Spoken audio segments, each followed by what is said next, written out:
میں ایک سانپ اور جگنو کی کہانی سنانے کی کوشش کر رہا تھا ستار صاحب کو، لیکن انہیں پسند نہیں آ رہی۔ سر، ایک جگنو تھا اور چمکتا رہتا تھا،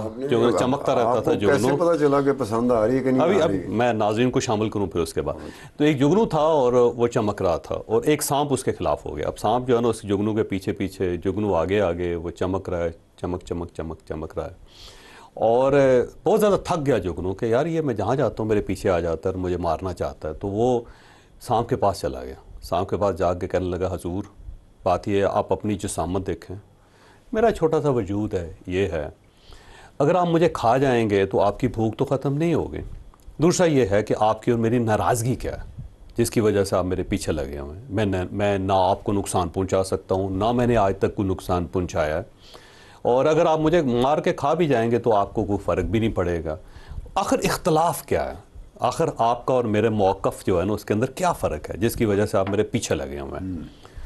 صاحب نے کہا، دیکھو یار میں کھل کے تمہارے ساتھ بات کرتا ہوں، بات یہ ہے کہ جو تم چمکتے رہتے ہو نا، مجھے اس سے بڑی چڑ ہے، مجھے یہی چیز اچھی نہیں لگتی کہ اتنی چھوٹی سی چیز ہے اور چمکتا رہتا ہے۔ تو جب میں تمہیں دیکھتا ہوں نا میرے دل کے اندر کچھ ہوتا ہے کہ یار دیکھو ادھر اتنا بڑا جنگل ہے، میں اتنا بڑا سانپ ہوں، اور چمک یہ رہا ہے، پھر کر کے چمکتا رہتا ہے، تو تمہاری چمک مجھ سے برداشت نہیں ہوتے۔ تو میں بعض اوقات دیکھتا ہوں ستار صاحب کہ جو پاکستان ہے نا وہ ایک جگنو ہے،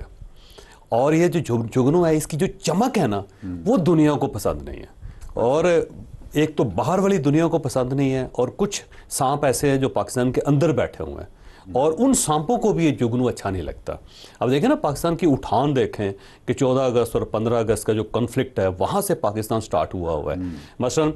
اب دو ملک ایک ہی دن آزاد ہوئے ہیں، پاکستان اور انڈیا۔ پاکستان کا جو یوم آزادی وہ 14 اگست کو ہے، اور جو انڈیا کا یوم آزادی وہ 15 اگست کا ہے، جبکہ ایک ہی دن ہونا چاہیے۔ اس کے پیچھے پوری ایک کہانی ہے۔ مثلا لارڈ ماؤنٹ بیٹن تھے، آخری وائسرائے تھے ہندوستان کے، اور اس سے پہلے جو ان کی اسائنمنٹ تھی وہ ملکہ کی طرف سے، وہ رائلٹی کی طرف سے، جب ورلڈ وار سیکنڈ تھی اس میں جو ایسٹرن جو فوج تھی اس کے ہیڈ تھے، اس کے انچارج تھے، ان کی سربراہی میں، ان کی قیادت میں جاپان نے 15 اگست 1945 کو سرنڈر کیا تھا، اور وہ بڑا پرائڈ لیتے تھے کہ میں نے جاپان جیسی جو قوم ہے اس کو سرنڈر کرنے پہ مجبور کر دیا تھا۔ اب اس کے بعد ہر سال برطانیہ کے اندر 15 اگست کو جشن منایا جاتا تھا فتح کا۔ اب لارڈ ماؤنٹ بیٹن یہ چاہتے تھے کہ انڈیا اور پاکستان جب تقسیم ہو تو 15 اگست کو تقسیم ہو،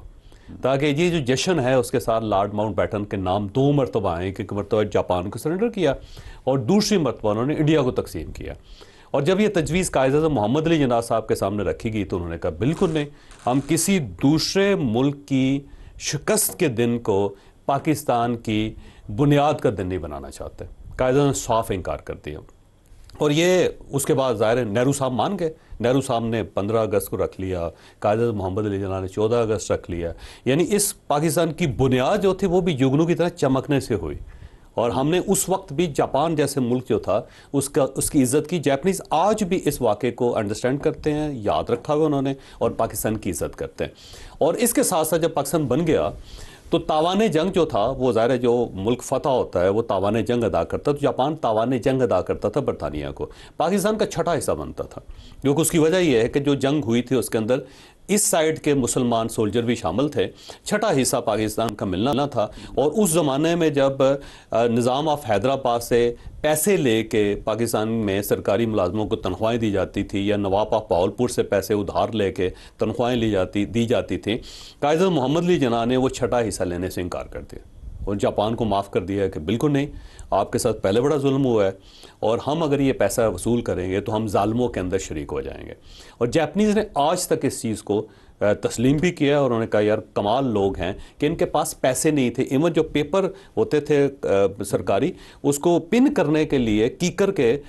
جو کانٹے تھے وہ استعمال ہوتے تھے، یہ حالت ہوتی تھی اس زمانے میں، لیکن پاکستان نے وہ تاوان جنگ بھی وصول نہیں۔ تو چمک دیکھیں اس کی اس زمانے میں، آپ کی بات ٹھیک آج ہے، چمک دیکھیں اس کی۔ لیکن اس میں کچھ اور باتیں بھی ہیں، ہسٹوریکل پرسپیکٹیو میں چلے جائیں تو ہمارے یہاں ہسٹری کو ایکسپلور کم ہی کیا گیا۔ میں تو یہ سمجھتا ہوں کہ پاکستان کا آرکائیو جو ہے نا وہ بڑا کمزور ہے نسبتاً باقی جو ممالک ہیں، حتیٰ کہ انڈیا کا آرکائیو اسٹرانگ ہے، برطانیہ کا تو بہت ہی اسٹرانگ ہے، پاکستان کا آرکائیو بہت ہی ویک ہے۔ اس میں بنا دیا گیا، انٹرسٹ ہوتا ہے کہ بھئی کسی طریقے سے کوئی چیز باہر نہ ہو، لوگوں کو پتہ نہ چلے تاکہ فائدہ ہو جائے ہمارا۔ تو اس میں یہ تھا کہ وہ 14 اگست والے دن ایک ہی دن میں وہ جو لارڈ ماؤنٹ بیٹن تھے وہ نکلتے ہیں، ان کا جو نکلنا تھا پھر وہ کراچی آنا تھا، پھر انہوں نے دلی جانا تھا، حلف لیا، تو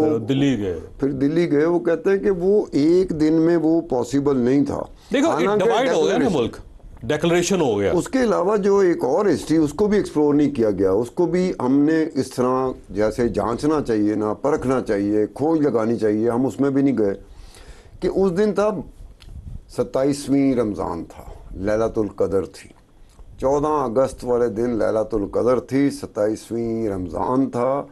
اس لیے بھی کچھ لوگوں کا، ہسٹورینز کا یہ ہے کہ قائد اعظم نے 14 اگست اس لیے پسند فرمایا، اس لیے پسند کی کہ لیلۃ القدر ہے اور 27واں رمضان ہے۔ بہرحال کچھ بھی ہو، اگر فرض کریں کہ مذہبی پرسپیکٹیو ہے تب بھی پاکستان کا کمال ہے، اور اگر جاپان کے ساتھ آپ اس کو ایسوسیٹ کر کے رکھیں، کیونکہ لارڈ ماؤنٹ بیٹن نے بہت زور لگایا تھا، اس کی اچیومنٹ تھی نا 15 اگست 1945 جب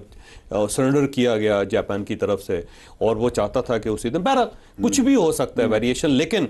پاکستان دیکھیں چھوٹا ملک ہے، اور ہماری جو ٹوٹل اکانومی ہے اس کا آپ سائز دیکھ لیں، پاکستان کا بجٹ جو $60.75 بلین کا چھوٹا سا بجٹ ہے، اس سے زیادہ جو ہے کوسٹا کافی جو ہے وہ کافی بیچ کے اپنے آپ کو زیادہ امیر ثابت کر لیتی ہے، اور صرف ٹاٹا جو ہے نا یہ گروپ انڈیا کے اندر $280 بلین کا مالک ہے، تو اس کے مقابلے میں پاکستان کا ٹوٹل بجٹ اس کے سامنے دیکھ لیں، لیکن اس کے باوجود چھوٹا سا جگنو چمکتا رہتا ہے ہر جگہ پہ، اور پاکستان کے اندر سے لوگ اس کو پسند نہیں کرتے، باہر سے لوگ اس کو پسند نہیں کرتے۔ اس کا فائنینشیل سائز دیکھ لیں، اچھا ویسے اوورآل سائز دیکھ لیں۔ مجھے ایک بات کی سمجھ نہیں آتی کہ یہ جو فوربس کی بلینئر لسٹ آتی ہے، انڈیا ڈومینیٹ کرتا جا رہا ہے، بہت ساری چائنیز زیادہ کر رہی ہے، نہیں انڈیا کا کمبائنڈ انڈیا کا چوتھا 5واں نمبر ہے، یہاں تک بھی جانا بڑی بات نہیں بالکل ٹھیک ہے، 308 بلینر ہیں ان کے، 299 اور 308۔ اس میں یہ ہے کہ مکیش امبانی صاحب تو بہت اوپر بیٹھے ہوئے نا، وہ ٹاٹا شاٹا سے بہت اوپر بیٹھے ہوئے، لیکن مجھے حیرت ہوتی ہے کہ ایک پاکستانی کا نام میں نے دیکھا تھا، وہ بھی 1994 یا 95، میاں منشا کا، میاں منشا آخر میں تھے، 500 کی لسٹ تھی، اس میں لاسٹ پہ یہ 94-95 کے بعد کیا ہوا، اس کے بعد ہم بیسیکلی ہم اینٹی بزنس ہے نا سر، میں آپ کو پہلے عرض کر سکوں، ہمیں اینٹی بزنس، ہمیں اینٹی پروگرس، ہمیں اینٹی سکسیس، ہمیں سکسیسفل لوگ پسند نہیں ہے، ہمیں بزنس مین پسند نہیں ہے، ہمیں کوئی پروجیکٹ کرنے والے پسند نہیں ہے سر۔ میں اکثر لوگوں کو کہتا ہوں کہ سر کہ پاکستان کے اندر جو ٹاپ 20 بزنس مین ہیں نا، آپ صرف یہ چیک کر لیں کہ ان کی فیملیز کہاں ہیں، یعنی جس ملک کے اندر ٹاپ 20 بزنس مین اپنی فیملی ملک کے اندر نہیں رکھنا چاہتے، تو اس سے آپ اندازہ لگائیں کہ کتنی انسیکیورٹیز ہے۔